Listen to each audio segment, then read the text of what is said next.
Good morning, Stephanie. Good morning. Hi, kids.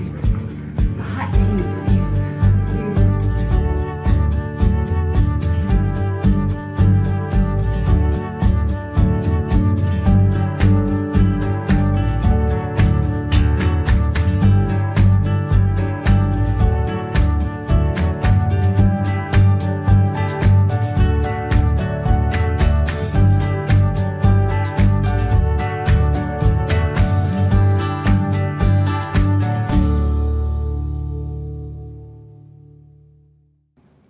Welcome to Mornings on Main Street. I'm your host, Stefanie Miller. Thanks so much for joining us. I hope all of you are staying warm and making sure that your neighbors are warm too. We always appreciate that you join us here each morning throughout the week. Coming up today, we have a special segment that I'm excited to share with you. We are focused on the Mustang Heritage Foundation. This foundation working to find wild horses in burros, loving homes. We're going to have Devon O with us to share all the work being done, a little history, and how you can help here in 2025. I'd also like to mention, if you have a warming center in your area, start checking with them to see if they need additional volunteers as the temperatures drop in the coming days and weeks. Check out and see if you can either make meals, donate your time, or any items that those who are visiting the warming centers might need. We have warming centers throughout the state of Tennessee. If you need one in your area, I encourage you to go to the Tennessee Emergency Management Agency website. You can find all of the locations right there. Speaking of the weather, let's check in with our friends over at Tennessee Valley Weather to take a look at the forecast. From the Tennessee Valley Weather Channel, this is your weather on Main Street.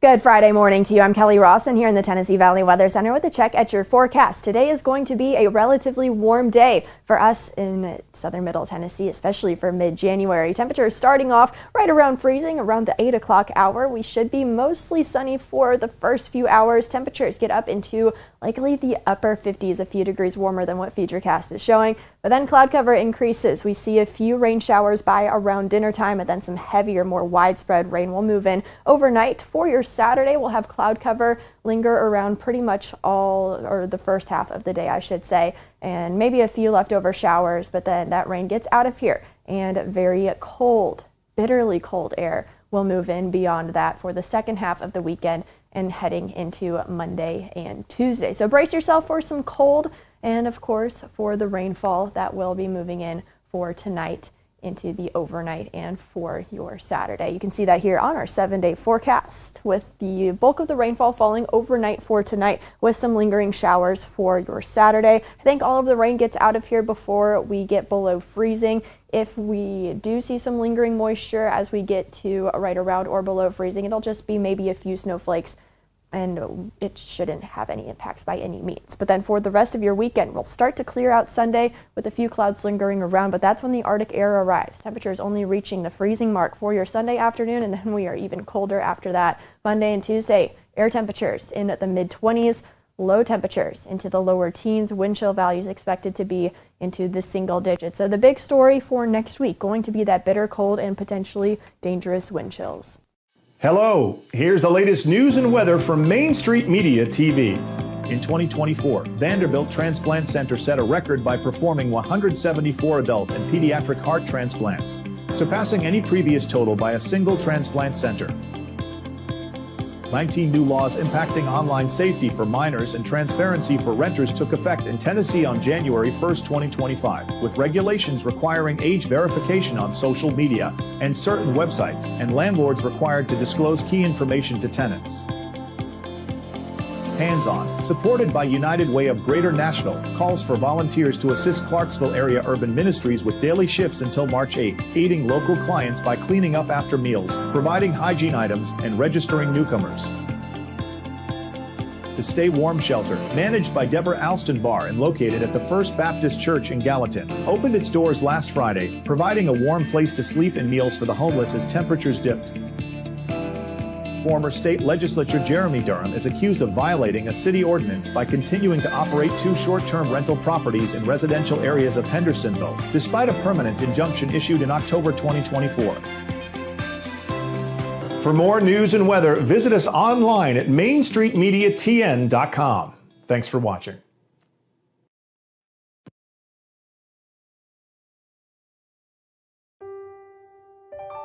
This holiday season, the largest lantern festival in the country returns to Nashville Zoo. Experience more than 1,000 all-new, handcrafted lanterns, towering creatures, magical worlds, and a North Pole village. At the center of it all, the Smashville Ice Rink. Welcome back to Zoolumination at Nashville Zoo. Bigger, brighter, and better than ever. Step into the Lionel retail store at Opry Mills, Nashville, and you'll be captivated by all the magic of the 123-year history of Lionel trains. Whether you're already a train enthusiast or just getting started, Lionel will energize your love for trains. NASCAR fan? Come check out your local Lionel station to learn all there is to know about model trains and die-cast NASCAR collectibles. Visit nashville.lionel.com or call 615-455-9399. Welcome back to Mornings on Main Street. We are looking at the Mustang Heritage Foundation this morning and looking at what's ahead for them in 2025. To share all of that is a good friend of mine and someone you all, or I would think most of you know her, Devon O. She works as the Director of Media and Membership Development with the foundation. I tell you what, you know when you get this kind of a God wink in your life when something you have loved since you were a little girl, and I watched the old PSAs, the public service announcements, you can adopt a wild horse or burro, in a Pueblo, Colorado, from the Bureau of Land Management. I've watched that my whole life, and I wanted to help wild horses. And then one day, I got offered a job to work with this organization, Mustang Heritage Foundation, and I just jumped at it. And I got to go to my first pickup, which means people were adopting wild horses. I mean, they're brought in, right from the prairie to your pasture. I mean, that is literally what happens. And these horses go on to do amazing things like save the lives of veterans, work with children, work with women in trauma, and people in trauma, not just women. It's fascinating when you give a wild horse a job or a purpose. It's just, these particular horses just really resonate with that. What is it about this type of horse that leads to that? Well, I will tell you, first of all, Mustangs, wild horses, you know how you say when you go to adopt a dog, and there's something about the mutt, there's something about the mixed breed that it just is a good dog. All the best qualities of horses come together in the Mustang, the Mustangio, the wild horse. All the good things come together, and they come out of trauma, they come out of a difficult time, they come out of they might be scarred, they might be hurt, they've gone through all the same traumas that they heal in other people. So that's the thing that's so magical about these animals. They are $25, $125. Sometimes they get expensive, like $450. Now I'm using that as a joke. I actually read this on the internet because they have online auctions sometimes for these horses with the Bureau of Land Management, or we work with the U.S. Forest Service. The horses that come to us come from an area called Devil's Garden, and that's up in Northern California. And these are horses that are a little bit bigger. They are a mix of the Mustang breed, and they also have some of those work horses, the big draft horses that are brought in. So some of them are a little bit bigger. They're just incredible. And I heard the story, and I tell people often this story. I saw this one horse that met a veteran. And the veteran said, I looked at this horse, who I'd never worked with horses before, but I saw the scars on this horse. And that horse saw my scars, that I was missing a limb. And that horse came over to this man in the wheelchair and this is a horse that hadn't been touched really, and put his head in the chest of this man and just gave him his spirit. And I said, if you have not seen the magic of a Mustang and how Mustangs are medicine, I can't even say it without crying, because watching these veterans just melt and all of the pain and the agony identifying with this horse, and it heals them. So that's why I'm part of this organization. Not only to help horses find a home, but horses to find a purpose. We always say everyone has a story. Well, as it's said about humans, same thing when it comes to animals and wild creatures, that are out there. We all have a story.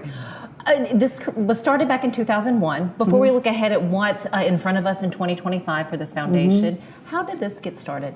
Well, it got started with some great cowboys and some great cowgirls. Like here in Cross Plains, Tennessee, was really one of the meccas of wild horses. 30,000 were adopted from Cross Plains, from Randall and Paula Carr's Mustang Ranch that they have in Cross Plains, Tennessee. That really is the Middle Tennessee connection, and they were part of the foundation of our organization. And then Patty Colbert, a cowgirl who just went into the Cowgirl Hall of Fame. And then you've got John Fallon, who is up in Idaho, he was a stock guy, and he worked with livestock and cattle. He was a cattleman, and there's not on the ranges. Now here's the problem. People say, why can't these horses stay wild? Why can't they all stay wild? It's because they keep procreating. Why do we have deer hunting in season? Because there are so many and they keep procreating, and they will out-eat their food source. And when they're wild, and why can't you take them all off the range? Because these horses are also, and people don't want to hear this, but they're also a food source for wolves, for bear, for what? It's Circle of life. It's a circle of life, and they're part of it. And we try to work with these government organizations so that we can take some of the horses out and keep the populations at workable places. And you've got these public lands where people are using them to feed their cattle, and other animals have to use it as well.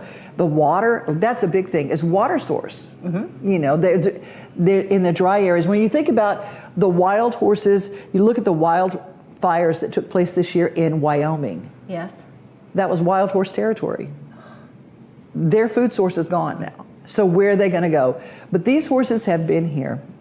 They have been here for a very long time. They keep morphing, adapting, and they're incredible creatures. Incredible creatures. So the Mustang Heritage Foundation, you have programs, they have events, educational opportunities, and they work with the community. Looking at 2025, how can we best help you all do what you do, and what's coming up? Well, I'll tell you, one of the big things coming up, June 12th through 14th, we're going to be heading to Lexington, Kentucky, to the Mecca of horse shows. And we're going to have the Mustang Heritage Spectacular. And anybody can be a part of that. You can go and see it. We're going to have you watch the children that have adopted a horse. They will be training their horse, and they'll have 6 months of training under their belt, and you'll see children and adults, and even a silver spur competition of the seniors that have adopted their first Mustangs. These horses will be doing amazing things just after 6 months of training. And then we're going to have an auction where if you wanted a started Mustang, you can adopt there. We're going to have the Great American Mustang Sale. Along with that, people who have their Mustangs and they say, you know what, we want to adopt and train a new one. But if you want a horse that's already trained and really great under saddle, you can come to our Great American Mustang Sale. That's June 12th through the 14th, and that is in Lexington, Kentucky. What are the programs that you have going on throughout the year? Well, throughout the year, we are working with several veterans organizations that adopt Mustangs, train them, and work with veterans, like Soul Stang, that is in Cincinnati area in Ohio. We've got organizations like in Chattanooga, there's a wonderful girls' school. Dr. Sue Ann Wells is working with young women who come out of some pretty tough situations, and they are working and training their Mustangs and working with those Mustangs, and that's right in Chattanooga, Tennessee. And there are programs for women in trauma. There are programs, and you can find all that on our website at mustangheritagefoundation.org. One of the best things you can do to help us is you can become a member. I always tell everybody in one of my slug lines that I say, you don't have to own a Mustang to save one. For $25 a year, you can be a member. And that member, there are other levels of membership. Your business can. You can make sure that your business says, we would like to match a donation. You can not only just give to the organization, but for $25 a year, you can become a member. You're on our website, you're on our mailing list, and we'll keep you abreast of what is going on in the wild horse world in our country. I love that. A couple more questions for you. The Mustang Heritage Foundation Gala that was held recently. You were behind this. You put this all on. It was a wonderful, wonderful evening. How successful was that for your foundation? You know, it was successful mainly in that the foundation of our organization, these people who collectively, these cowboys and cowgirls have saved over 60,000 wild horses over their career and over our organization. So that's what I think is the most important part of it. But I think of B.F. Yates, who is one of the original trainers. You know that Taylor Sheridan show, the 4-6s? Yes. He was one of the original trainers at the 4-6s. He's 94 years old. He said, and he wasn't able to make it. And he said, well, Devon, the thing is, if I'd been on a horse, I could have ridden there. He said, when I get off the horse and walking over to the thing to get the trophy would be the tough part. You know, he's been on a horse his whole life. And I think about honoring those people and say thank you for what you've done for these animals. It's just incredible. So much heart in that room. You could feel it. Like it was a feeling that was in the air for sure. Devon, is there anything I didn't ask that you would want to share? You know, the most important thing is, if you have not seen the face of a wild horse and connected with that, I want to encourage you all to go and be a part of something that we do. We're going to have a full list of things, and if you would like me to come to your school or to come and speak to your business organization, I have some video and some pictures that I'd love to show you and share what we do, because we want more organizations to join us. If you have a product that you would like to get out to our 250,000 membership group, we'd love to share what you do. We look for sponsors. We look for people who want to share that vision. And now we're a Middle Tennessee company. We've moved from Texas, and now everything is located in Middle Tennessee. I love it. And that website once more. Mustang Heritage Foundation.org. Devon, we could talk to you all day. I would want to talk to you all day, but unfortunately the show is only so long. Thank you so much, my friend, for your time. Thank you. Stick with us here at Mornings on Main Street. I have a couple of events to share with you that you may just want to attend. Stick with us. We'll be right back.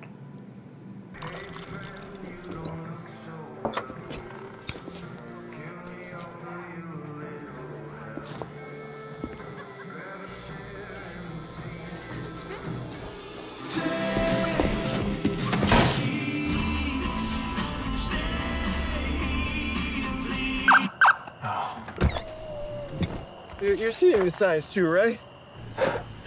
What signs?